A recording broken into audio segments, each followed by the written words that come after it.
You are listening to the cycling podcast at the Tour de France, brought to you by iWoka, flexible loans built for small businesses. iWoka.co.uk. Today we're at Île de Ré.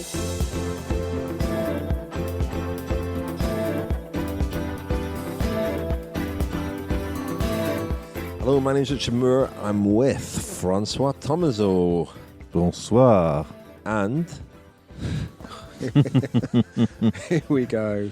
the Flying Blancmange. Oh, this is getting worse now. Lionel Birnie. This is getting worse. I don't mind the flying pudding, but the flying blancmange is just Too accurate. blancmange is weak. I mean, it would just break apart if it went quickly. Yeah, meringue does not go down well either. The Flying Blancmange was. Yeah, I mean, we went for a bike ride to Dayline. I was very impressed. Actually, we're going well. Once you get it in that 62-tooth chainring, there's no stopping it. It would take a very heavy object indeed.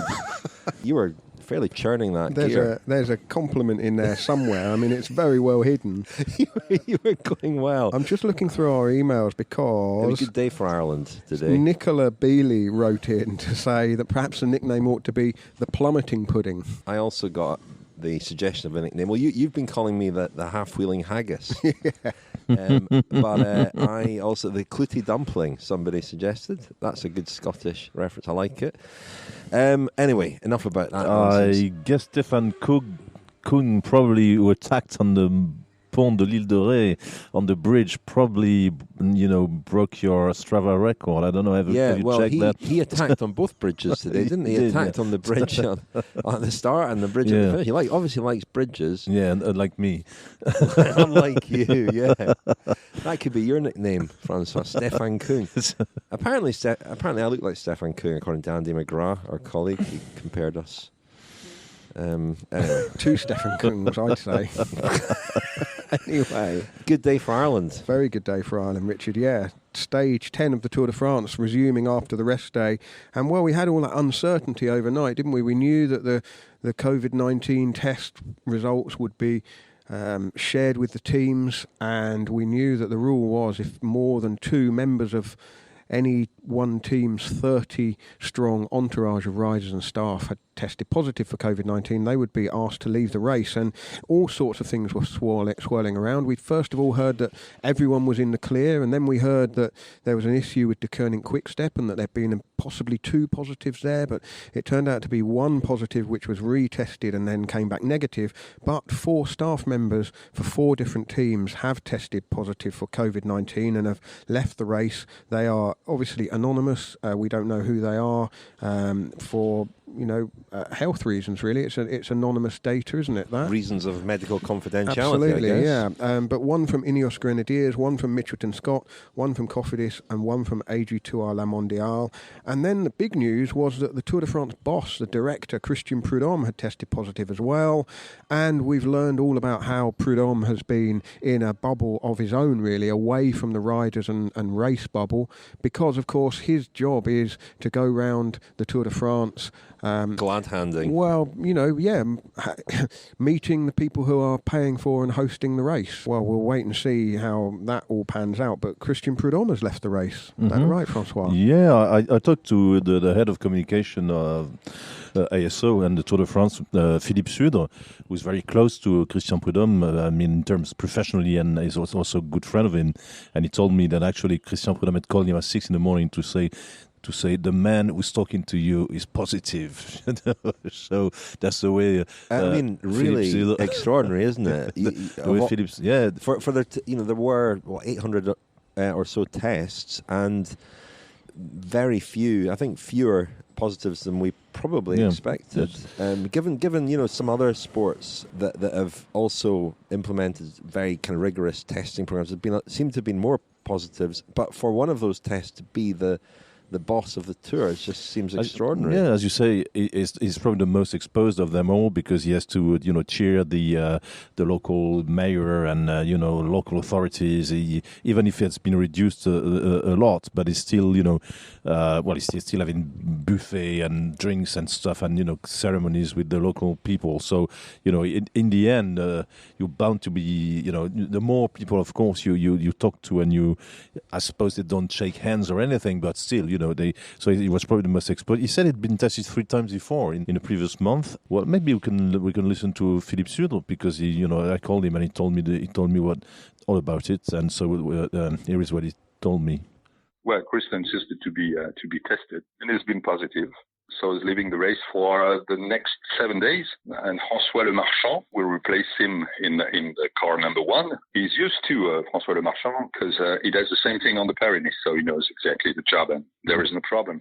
This is something we have imagined before the Tour de France. We thought about the protocol. We knew that it was useless to put everyone in the race bubble, and that we should have some people like Christian, who meets a lot of people in the Tour de France. It was not possible for him to be in the race Bible, because you see all the people of the cities and the partners of the Tour, the sponsors and the journalists and so on. So he was not in that bubble.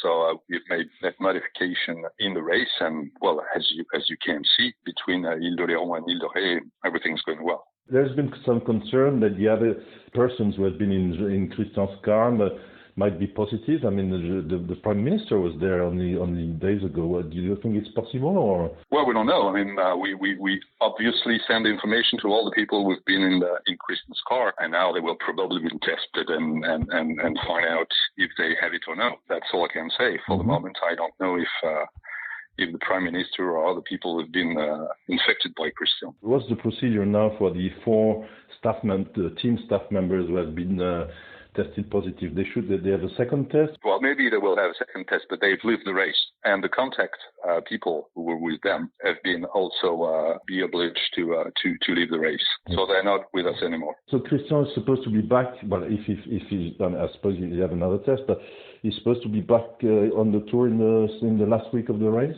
So normally he should be back after 7 days. That makes the stage of Villard de Lans. He will be back with us at this time. Well, it was Philippe Sud, the head of communications at ASO. As Lionel said, I guess every mayor between Nice and La Rochelle will be going for COVID tests. One man who is going for COVID tests is the French Prime Minister, Jean Castex, because he was in Christian Prudhomme's car only 2 or 3 days ago, I think, and as you know, these days with the social networks, lots of tweets saying he should resign. The Prime Minister is, well, you had a Prime Minister who tested positive for COVID yourself, but maybe Prudhomme caught it from the Prime Minister, and so actually the Prime Minister was forced by, I guess, Twitter pressure to send a tweet saying he would be tested and follow the same rules as everybody else, and so I guess he might have to isolate as well, having been in contact with somebody who's. We'll see. We'll see, but obviously, Prudhomme's car is now can now be considered a cluster, because it's been going around France in a very very tight space, with various local authorities and VIPs, and we'll see maybe more news later. And so François Le Marchand, a former rider, former teammate of Greg LeMond, I think, in Z Peugeot, is now the stand-in boss of the Tour for to see it through to Paris. But on to the racing, stage 10. Well, only to see it through for a week, because Prudhomme will be back in a week, as Sudra said there, if a subsequent test is negative. Well, let's hope that's the case. On to the racing then, stage 10. A great day for the Irish, for Sam Bennett. It was a day where, the road furniture was as threatening to the riders as the potential wind. The wind didn't really get up, but it did enough to kind of make everybody nervous. But we had a sprint finish. Before that, we had 2 riders off the front from very early on, Stefan Kung of Groupama FDJ and Michael Scher of CCC, but they were never allowed more than a couple of minutes, probably because the peloton would be in no mood to have to chase down something hard and fast in the second half of the stage. The intermediate sprint came quite close to the finish today. Matteo Trentin of CCC is making a good habit of winning the intermediate sprint, and they're not really following it up in the finish. Obviously, Kung and Shah were caught, and then, as you say, Kung had another go over the spectacular bridge to Île de Ré. In the finish, another good lead out by Sunweb, but Case Ball was only 8th, and then all eyes were on Sam Bennett and De Koenig Quickstep, and Michael Markov gave a fantastic lead out. Bennett came off the wheel and held off the Challenge from Caleb Ewan this time. He failed to do it in the first week, didn't he? But this time Bennett got over the line to complete the set of Grand Tour stage wins. Not even Sean Kelly or Stephen Roach did that, but Bennett has won in the Giro, the Vuelta, and now the Tour de France. To be fair, Shay Elliott did do that back in the 1960s. Ewan second, Peter Sagan's third, Elia Viviani fourth, the world champion Mads Pedersen in fifth. So Bennett is now in the green jersey, 21 points ahead of Sagan, who has a reasonable gap to Brian Coquart and Matteo Trentin. There were some crashes as well. The most notable was the one that brought down Davide Formolo of UAE Team Emirates, and he has fractured his clavicle and is finished the race, but is apparently not going to start tomorrow. And we've also lost one of our audio diarists, Sam Bewley of Mitchelton Scott, who crashed and wasn't able to finish the stage. He's fractured his wrist. Domenico Pozzovivo of NTT didn't start the stage, but we knew that back on Sunday. So there we are. No change overall. Primoz Roglic still in the yellow jersey, and another stage for the sprinters probably tomorrow, and a chance for Sam Bennett to win in Poitiers, where Sean Kelly won his first Tour de France stage in 1978. You are listening to the Cycling Podcast, brought to you by iWalker. Flexible loans built for small businesses. Join 50,000 customers taking on life's twists and turns and scaling new heights with iWalker. If you run a small business, find out more at iWalker.co.uk. iWoca.co.uk.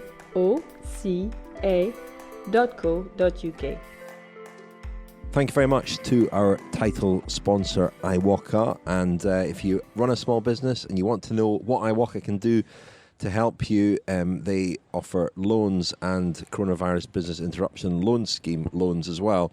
Go to iWalker.co.uk, iwoca.co.uk.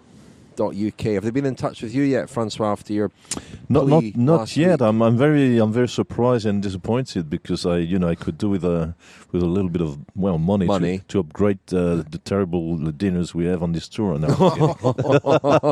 That's not really how it works. That's not really how it works. No, that's not going to fly, I'm afraid. Never mind flying puddings. That's not going to fly.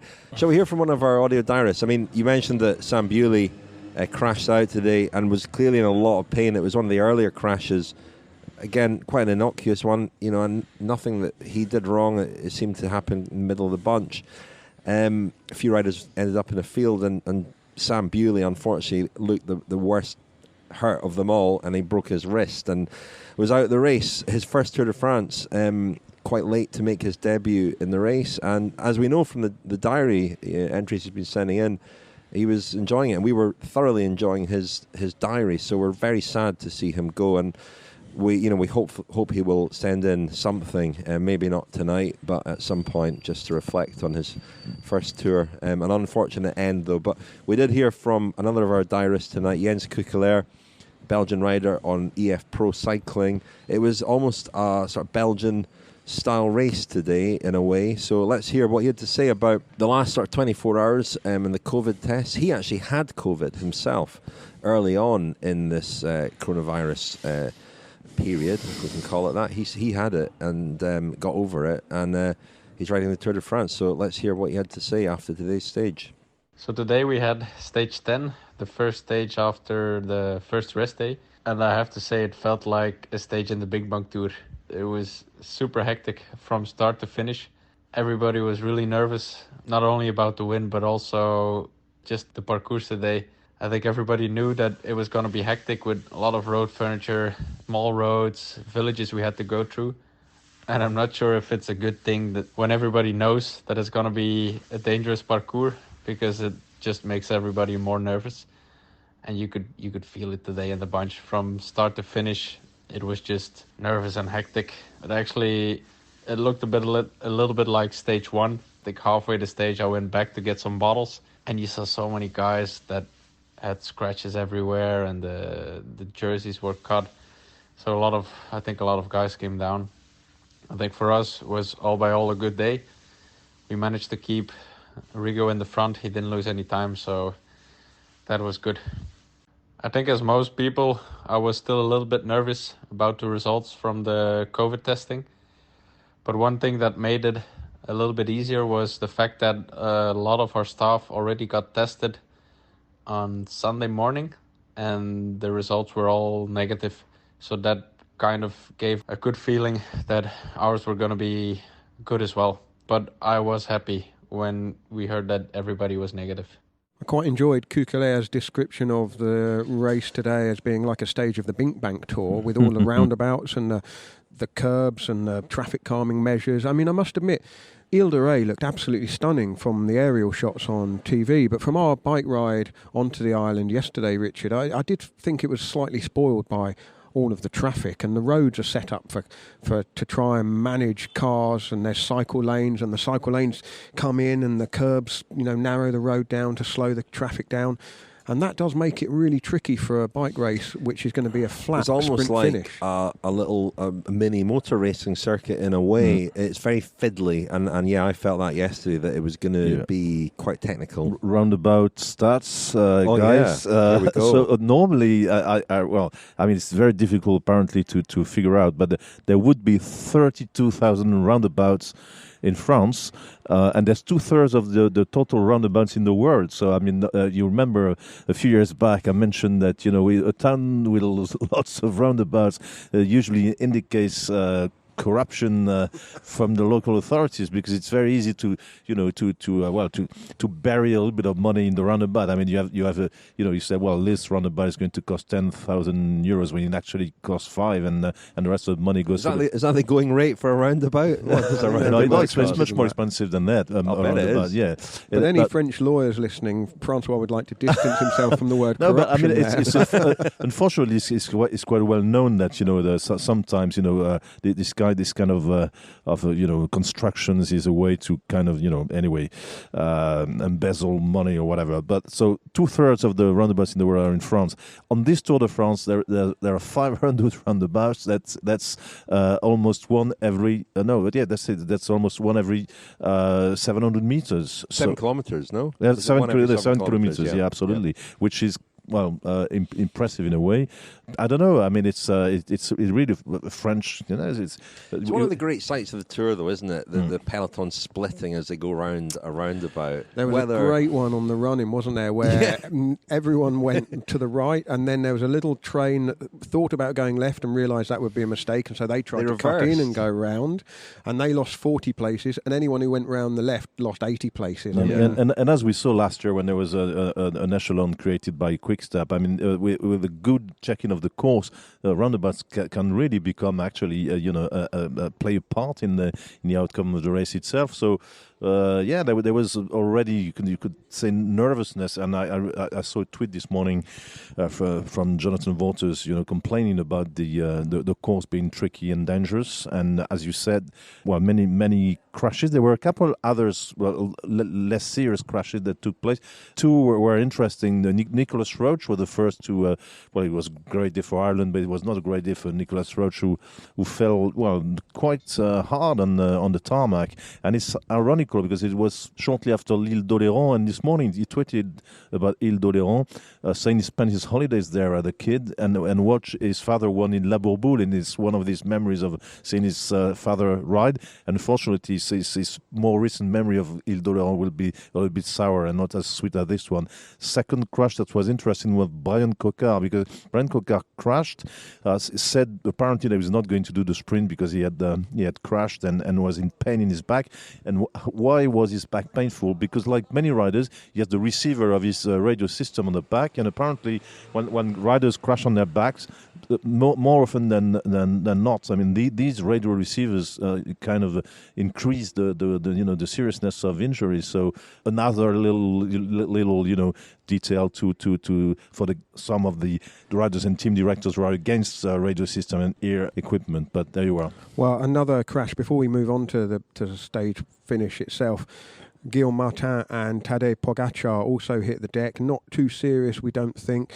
Obviously, we mentioned already Thomazeau, who, Pogačar's help in the mountains is... I think Thomazeau went down the same crash, didn't he? That's right, yeah. But Thomazeau very likely to be out, we think out. But Sam Bennett, it's been a while since he's been in the Tour de France. If you remember, he made his debut in 2015, and he got through a couple of weeks before he got sick, and then went home. I think he got, We did an episode of Thomazeau, I think, didn't we, following him? That was the following year, 2016. That was the following year when he was the Lanterne Rouge. Well, he crashed in the stage to Utah Beach on day one and really hurt his hand badly, and he was in a kind of claw type brace all race, so he kind of, like, his fingers were, he couldn't really move them, and he was in a lot of pain. Note, though, another person we followed 1 year, because he was Lanterne Rouge and he was also in a lot of pain, was Michael Markov. That's right. Because he was badly injured. And remember, we followed him for a few stages and heard a lot from him. And I think it was maybe the year before. Yeah, possibly. But yeah, Bennett, had a pretty unhappy first couple of experiences at the Tour. He finished in 2016. Was Lanterne Rouge, and I remember we interviewed him probably more often than he would have wanted, because we're always asking him the same question: how are you feeling? And he was going through real difficulty. I mean, the physical pain, but also the disappointment of not being able to perform, and he got really down on himself. I remember in the final week, which seemed seemed unnecessary, because he was going through the pain barrier. He's a very honest guy, and I remember also stage at the Giro when he was, his status had changed and he was a protected sprinter. And when he didn't win, he really felt like he'd let people down and would often be really, really upset. And he would share that with you when you went and stuck a recorder in his face. And same time, I saw him one stage with commanding fashion in Paris-Nice, and even when he wins, he's never like a triumphant guy. He gives the impression he's only done his job, and he's very self-demanding. And it showed today at the finish. During the interview for the international signal, he cried throughout the interview. Well, shall we hear a bit of that? Because it was very powerful and moving, and it was Seb Piquet asking the questions, and I thought Seb did the right. It was clear that at the start of the interview, Bennett was numb and hadn't absorbed what he'd done, and all it took actually was for Seb to say you won. And that set him off. And Seb was saying that Bennett set him off as well. So there were tears from Seb as well. But let's hear that interview, because it's difficult to listen to it and not be quite affected by it. Sam Bennett, take us through those emotions, the emotions of our Tour de France stage winner. I don't think it's hit me because I forgot to throw the bike at the line in the moment, and I thought he might have got me, and it hasn't hit me. I thought I'd be in the floods of tears, but I'm just I'm in shock. You've won. I'm telling you, you've won.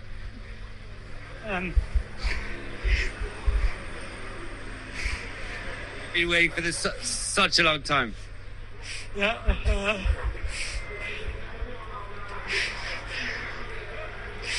I just want to thank everyone that's been involved. Just want to thank the whole team and Patrick for giving me this opportunity, and just everybody it took to get to here. And I want to thank my wife and everyone around me. Sorry. No, don't worry. Why is it so emotional? Because it was so hard to get? Yeah, you dream of it and you never think it'll happen, and it does, and it did, and I don't know, it took me a while for it to hit me, and oh man. Do you think you could take us through that final straight, that battle with Caleb Ewan? Yeah, I didn't. I thought maybe I was waiting to go, and I thought maybe I was waiting too late, and then I went, and I thought maybe I was in too big a gear, and I don't know. It's even more special than you were expecting, maybe. Yeah. Sorry, I don't mean to be a crybaby. Congratulations, thank you. Well, it's been quite a journey for Sam Bennett here. to get to this point of the Tour de France, almost a kind of expected and logical step in his progression to win a Tour stage, having won at both the other Grand Tours. But if you think, he was in that Bora Argonne team that then became Bora Hansgrohe, and then had Peter Sagan parachuted in. He was even in NetApp Enduro before that, wasn't he? He's been with that team from the very early in its journey. But when Sagan joined the team, that's going to bump anyone down the pecking order, and it meant that he wouldn't get a chance to ride the Tour de France for Bora Hansgrohe. He took his opportunities in the other two Grand Tours. In 2018, he won 3 stages in the Giro, and they're all very different. The first one was kind of the monkey off his back, if you like. The second one in Imola, he really took it on himself and was very aggressive up this sharp climb, and then went very early in the sprint on the motor racing circuit. Possibly a tip there for the World Championships coming up in a few weeks' time. He also won in Rome on the final day. And then last year, he was kind of probably expecting to get a chance at the Tour de France, but was told right at the start of the season, no Giro, no Tour. And that left the Vuelta as, I guess, a bit of a consolation prize. I mean, imagine waiting 2/3 of the season before you get a chance to ride a Grand Tour. But he won in Alicante, won in Oviedo, and then there was this kind of bizarre saga about whether he'd be able to get out of Bora Hansgrohe to go to De Koning Quickstep. And there was talk that Bora Hansgrohe had a kind of first refusal clause in the contract. But no, Bennett has moved across to De Koning Quickstep. And as we will tell the story in Kilometre Zero tomorrow morning, sprinting for De Koning Quickstep is a different level of beast to sprinting even in Bora Hansgrohe, because they expect victories. And our Kilometre Zero tomorrow will kind of tell the story of the pressure building on a rider as if the wins don't come immediately, the question is, when will the first one come? And we've seen that in this Tour, really, because on day one in Nice, he was, Alexander Kristoff is not a young man. You would have expected Bennett to be closer to Kristoff in Nice. At Sisteron, he was outdone by Caleb Ewan, and then another third place in Privas. So you get to the first rest day, no win on the board, and suddenly the pressure is turned up to 11. And with what was going on with De Koning Quickstep this morning and the positive test and all of the rest of it regarding COVID, it must have been quite a roller coaster of a day for Bennett. And, well, he admitted as much in the press conference afterwards. Really weird because, everything just kind of seemed to go too perfect at the end that I almost was in shock 50 metres to the line. I just couldn't believe it happened, and I thought maybe one person got by me, and after the line, it's just it just didn't hit me. You wait so many years for this to happen, and to get this opportunity that it took a while for it to really sink in.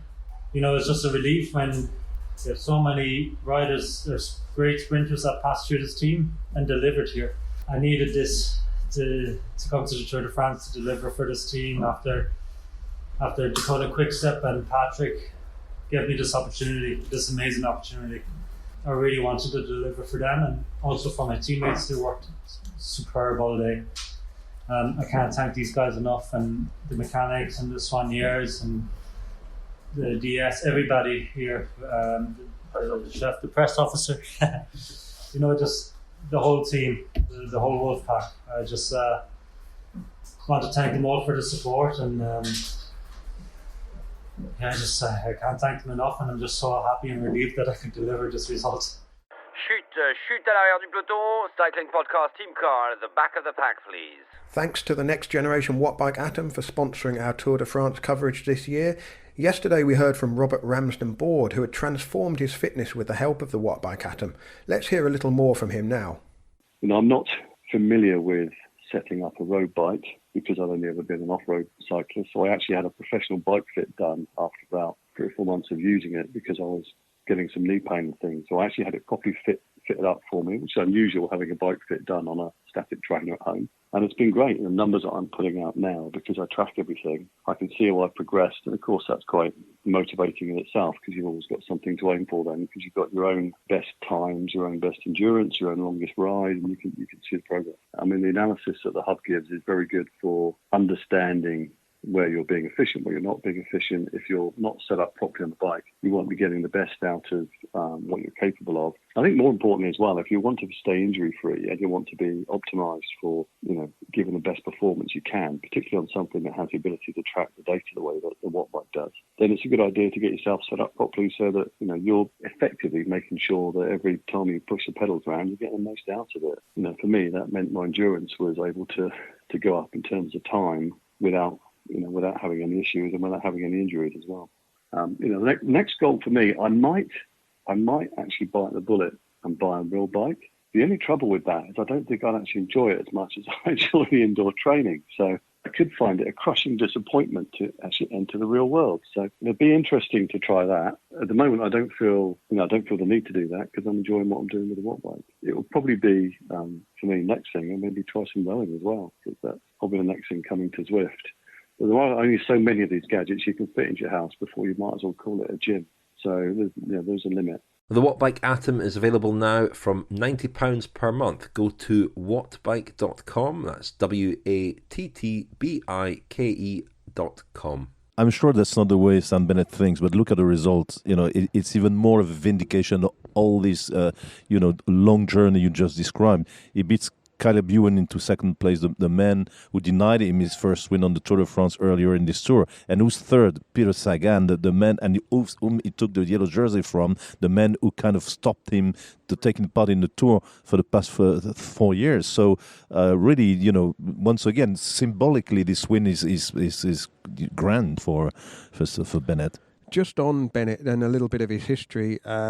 He's kind of Sean Kelly in reverse, really, because Sean Kelly was the man from Carrick-on-Shore who made Belgium his second home and really fitted in Flanders. I lived there a number of years when he was a professional. And Sam Bennett was born in West Flanders because his dad, Michael, was a footballer, played for Waterford United, not Watford. Waterford United in the League of Ireland, and then he signed for Eintracht Wervik in Belgium. I was going to say, why did he live in Belgium if he played for Waterford? Well, because he signed for a Belgian club, Richard. I mean, pretty logical. Okay. And Bennett was born there, and then the family moved back to Ireland when his dad got the manager's job at Waterford.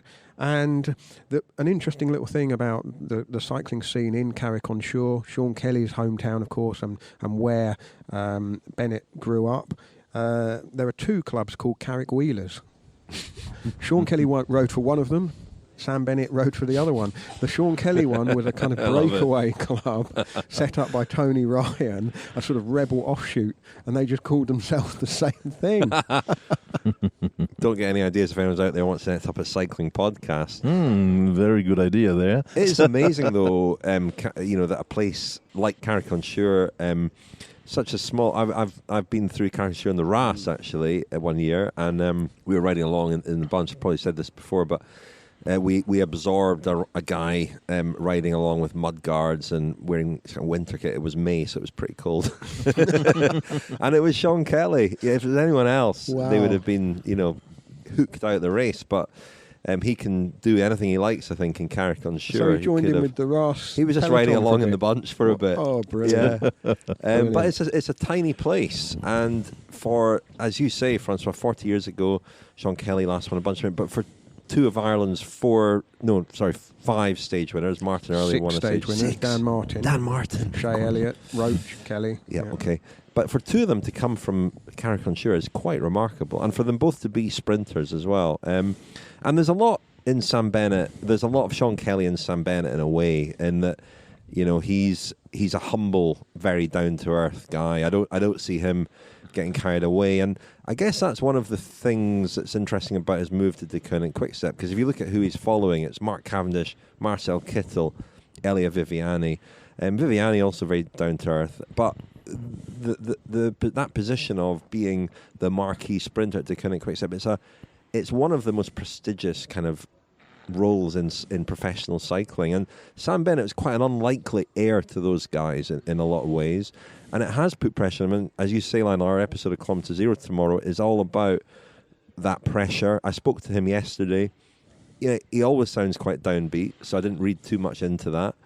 But I got to get a sense of the pressure building, and that he had a chance today, he's got a chance tomorrow. But today we saw, a good setup by Deceuninck Quick-Step and a fantastic lead-out by Michael Markov, which we saw in Nice as well. And, Markov kind of said there that he, you could read into his comments that Bennett hadn't really necessarily made the right choice. Today it all went perfectly, and Markov did a fantastic job. And Bennett is back in the green jersey. And I know when we were talking about that earlier in the race, François, you said, and I agree with you, that the stage win was the thing. The green jersey, not a goal in itself. But now that he's in it, he said, well, I wasn't really thinking about it until I had the green jersey on my shoulders. And inevitably, once he's wearing it, now he's starting to think about it, but he'll be happy with whatever comes his way. It was interesting in the press conference, he talked about the 3 dream wins for him in his career would be Milan-San Remo, winning on the Champs-Élysées in green, and the World Championships. And who knows? I mean, I don't want to ramp the pressure up, but the Champs-Élysées and the World Championships might well be on, although there's a heck of a lot of climbing in that World Championships, isn't there? But given the points awarded now for stage wins for the green jersey, as we saw today with Sagan, third and losing 30 points on Bennett. I mean, if he wins tomorrow again, he has more chances to win in Poitiers than Sagan, and also in the Champs-Élysées. And if he just manages to get over the mountain, even if Sagan takes a few intermediate sprints in the mountain stages, I think now Bennett is in as good a position to get the green jersey than Sagan in many ways. The Cycling Podcast is supported by Science in Sport. Science in Sport, fueled by science. Thank you to Science in Sport for supporting the Cycling Podcast. What's the code, François? What the code for Science in Sport? SISCP 25. SISCP 25 at scienceinsport.com. That's good. Excellent. I think you'll get it the next time. Yeah. Well done. But thank you to Science and Sport. Their support of us since 2016 is very gratefully received. And speaking of 2016, I see a tweet from Kieran Lennon, who works for the Irish Independent. He points out that Markov and Bennett were both at the wrong end of the race in 2016, and it was after the crash on stage 1 in which they were both involved. And I remember for a while Markov, I think was riding for Tinkoff at the time, was in a lot of pain, and he was Lanterne Rouge for a bit and just struggling to get through, and then Bennett ended up being Lanterne Rouge as well. So it's just fascinating how cyclists' paths kind of twist and turn. And Markov is, I remember we've touched on this in the Kilometre Zero tomorrow, but it's worth mentioning again, he's an audio diarist for us as well, of course, but he's done such a brilliant job for so many different sprinters. And he came to Deceuninck Quick-Step from Katusha, where he'd been a lead-out man for Christoph. And it seemed at the time that Christoph was a bit of a fading force. And, they hadn't had all that much success. At Deceuninck Quick-Step, it's not just the sort of last two, but the whole team. Casper Asgreen was quite important today as well. They've got Bob Jungels. They've got a lot of firepower. Obviously, Tim de Klerk as well, to just keep things under control for large parts of the stage. But Markov, he's done a brilliant job for several different sprinters now, and he's a great lead-out man. He's a great sprinter. I mean, he's a great track rider as well, and his positioning is fantastic. That's one of the things that makes him that sort of vision that he has to be in the right place is remarkable, really. And I guess, we don't often give lead-out men their due, do we? I remember that in Mark Cavendish's heyday, Mark Renshaw got a lot of praise as being a brilliant lead-out man, and Markov's in the same category, I think. Yeah, and Bennett did make that point after the stage, and not just the lead-out the lead-out car. I mean, what? Lead-out car? Lead-out carriage. One lead-out carriage, and then...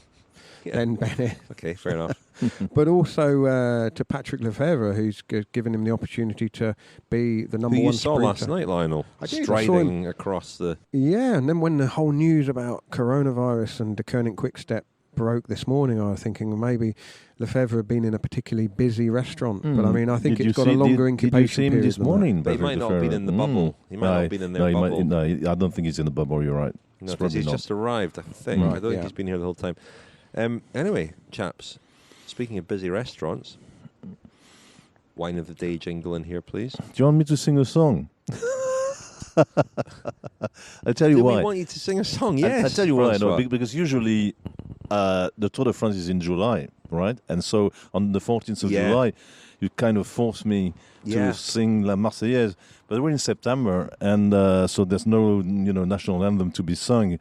And there's actually the race was finishing today for the first time in Île de Ré, which means that actually the Tour has now stopped in almost all the largest islands in metropolitan France, the largest being Corsica, of course. They went to Oléron for the second time this year. This year went to Noirmoutier in the past. There's only one island that's missing of the largest ones that's missing on the Tour map, and that's Belle-Île-en-Mer. But Belle-Île-en-Mer, you need to take the boat to get there. So I think the Tour will never go to Belle-Île. So they've almost done the whole thing. And there's a very nice little song about L'Île de Ré that I like very much. So so if you insist, we insist. Okay, and it's a nice one because it's a song that's based in September as well. So it goes. Oh, Madame is listening. An audience is fine for that's fine. Yeah.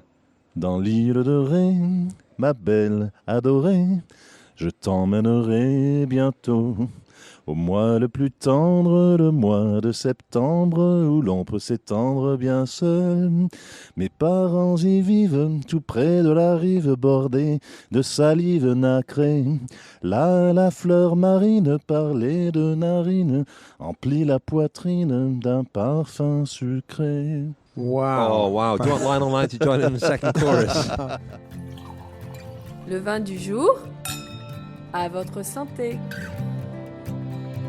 Well, now we know, while we were on our bike ride and watching the Tour de France, we know what François has been up to the last 12 or 13 hours. Well, we are having our wine of the day. It's obviously the white wine is bringing that out of you, François. We're actually skipping back a couple of stages. That's right, it's not from L'Île de Ré, this one. It's un Jurançon. The song is actually by a French crooner, a kind of crooner called Claude Nougaro, who's famous to people living in Toulouse.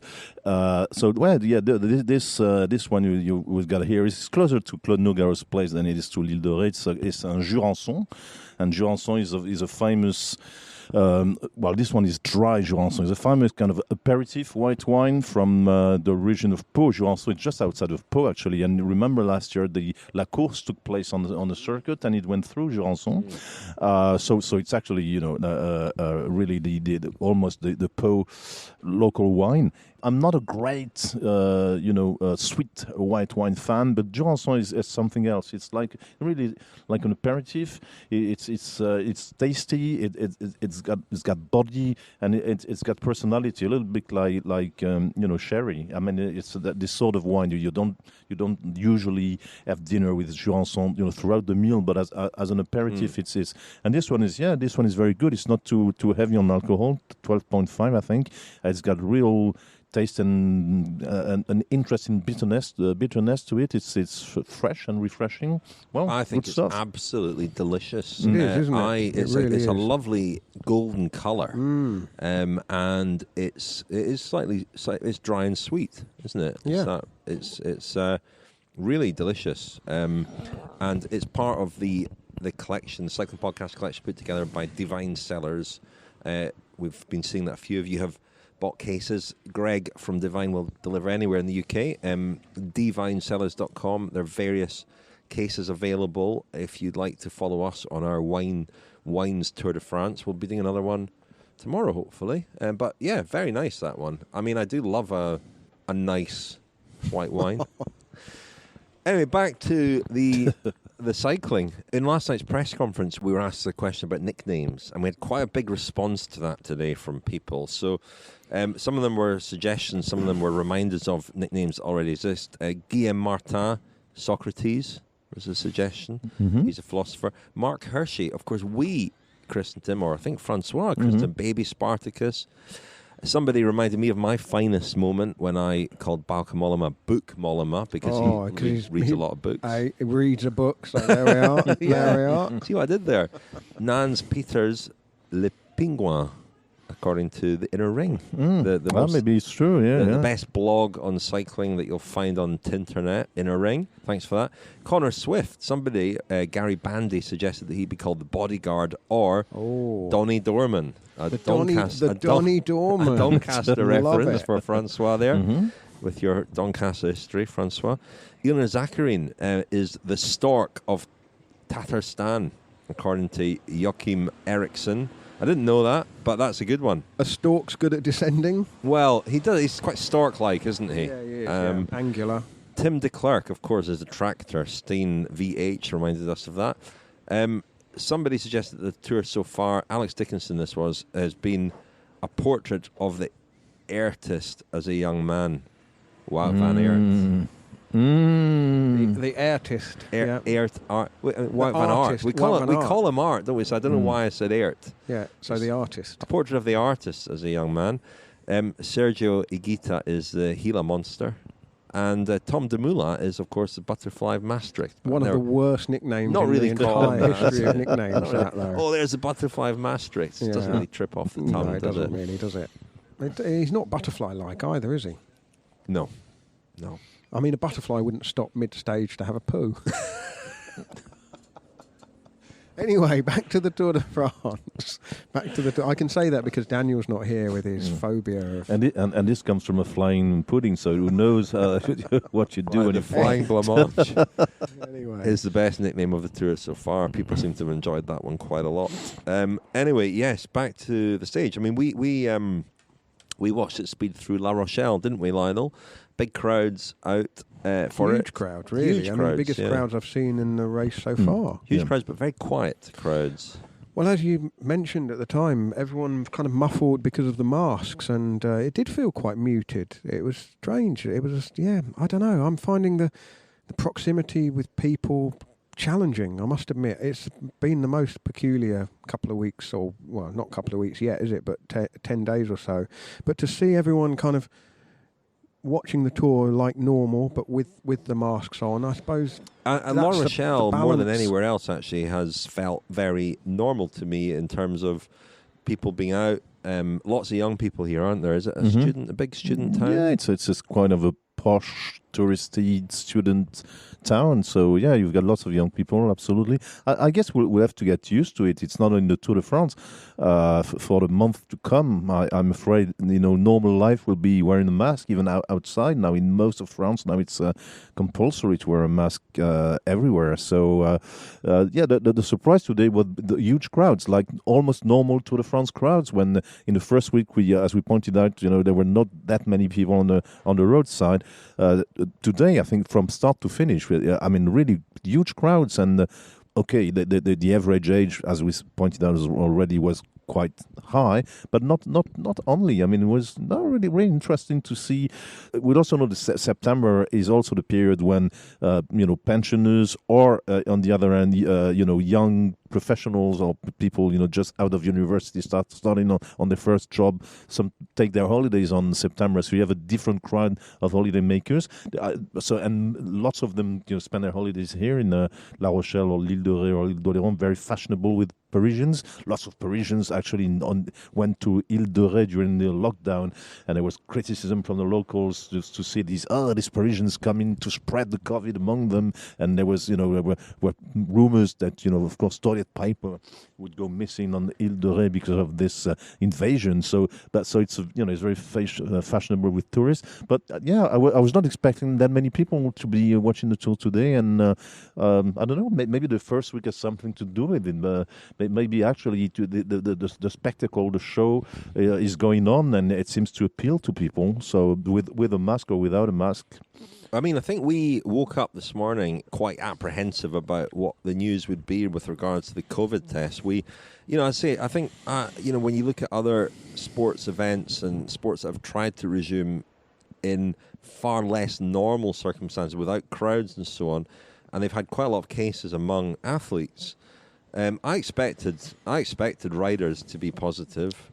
Yeah, it was difficult to say, but I think it's one of two things, isn't it? Either the race bubble has been very effective, which clearly it has been, or the testing is not effective, which, we have no basis to suspect that would be the case. I mean, we do know that the kind of the retest of anyone positive has given the kind of reassurance that that there aren't false positives. Yeah. Because false positives would damage the credibility of the event, wouldn't it? If somebody tested positive, had to leave the race. I'm talking about a rider, tested positive, left the race, and then in 2 days is on social media saying, well, I've tested negative 3 times since I left the Tour de France. That would dent the event a bit, wouldn't it? His whole team. In the process, in a way, it's part of the deal. I mean, they were forced to somehow announce what the rules would be, and that and teams were warned that whatever happens, even in case of a false positive. I mean, that's the only scientific. I mean, it can happen to any one of you or us. We could be wrongly quarantined, and we wouldn't complain or go to court to as opposed to so.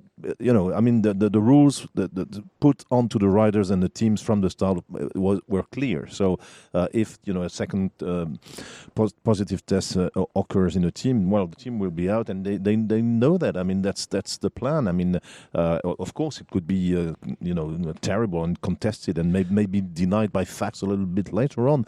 But sometimes the rules are stupid, but they're the rules. And there's another D-Day ahead of us next week, and obviously with 4 staff members testing positive, there's no way that they won't have had close contact with the riders and obviously with other people on the team. So there's a sort of a sense of a time bomb in a way, perhaps. I don't know, but if things carry on as they are and COVID doesn't have a sort of devastating impact on the field and the people taking part, then you'd have to say that would be a great success, and I think, if that is the case, the riders. We sort of touched on this last night in the episode we were asked about the lengths that the riders have gone to try and keep themselves safe and healthy. I think it's a great sort of endorsement of the lengths that cyclists will go to. And I'm not sort of drawing comparison with other sports, but we've been very aware in other sports of athletes, sports people sometimes, breaking the lockdown rules or the bubble rules that they're supposed to follow. I also think it's. I'm not saying I don't know enough about other sports to know whether this is true or not, but we do know that cycling, the Tour de France, the Grand Tours, they're almost a kind of they're a test of people's immune systems in a certain way, aren't they? We always comment on how the illnesses catch up with riders in the 3rd week as they get more and more tired. The peloton is just one big, mass of people all breathing and let's not put too fine a point on it, snotting and spitting on each other. I mean, that's what it's like in the peloton, as unpalatable as that sounds. But on the flip side, professional cycling is probably a step ahead in terms of cleanliness protocols and the hand sanitizer and not shaking hands. I mean, we've joked about this in the past about, and it's not just Team Sky. They may well have been towards the cutting edge of teams aware of this kind of thing. But I remember even back in sort of 2010, 11, when they had the list of rules on the team bus about using the hand sanitizer as soon as they get on the bus. This kind of stuff has been ingrained in the teams for up to 10 years, and so the measures are in place to try to restrict. And certainly we saw the interview with Dave Brailsford in The Guardian talking about the team. People talk about, slightly mock the restaurant car that they have and the kitchen, but having the riders eating in a controlled environment rather than going in and out of hotel dining rooms as well. It's just trying to control as many environments as possible. As you said, they've always been in the bubble. The difference with football, as we saw with that there are about a dozen positive COVID tests at Paris Saint-Germain now. But what is the difference? Paris Saint-Germain players, they go to training and then they go back home and they go out to the restaurant and they have a life. And it turned out that apparently the COVID cases came from a party in Ibiza they had after the Champions League. Riders don't go out partying after the stage, or they don't go to the restaurant, or not these days. And in a way, except the Vuelta. Yeah, in a way they've been more protected than ever. And I'm not very competent at cycling, and I'm probably even less competent at medicine and coronavirus crisis. But to think that you have the impression some guys were hoping that there would be lots of catastrophe, lots of COVID cases, all the guys contaminated and infected. But to believe this means that you believe that social distancing and masks are useless.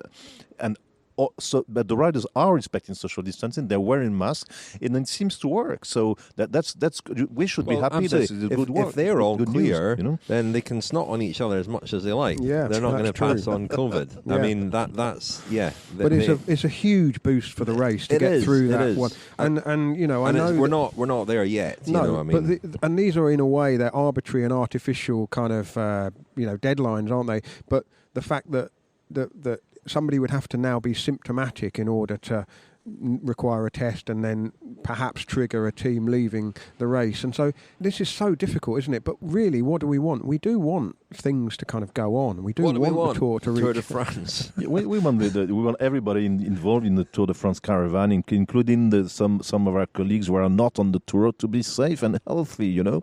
Let's wrap things up for tonight. We're in Poitiers tomorrow night. I'm sure Lionel will tell us lots about Poitiers and Sean Kelly. But before we go, let's say a few thank yous to friends of the podcast. Thank you to everybody who's signed up as a friend of the podcast at thecyclingpodcast.com. You can get lots of exclusive stuff there, episodes, and there's lots more to come actually this year. But thanks from me to Ian Simpson, Matthew Andrews, Helen Schmedeman, Nick Sweeney, David Cole, and Robert Williams. And a big thank you from me to Alan McLean, Mr. H. Tomlinson, I love that, the formality of that, excellent, Nick Long, Jerry Wells, CJH Ludwig, another very formal lady or gentleman, and Mark Eves, thank you. And un grand merci to Tony O'Malley, Michael Stephen Rickson, Peter Newland, Rutger Broekhuizen, Ken Jamieson, and Mike Barnett.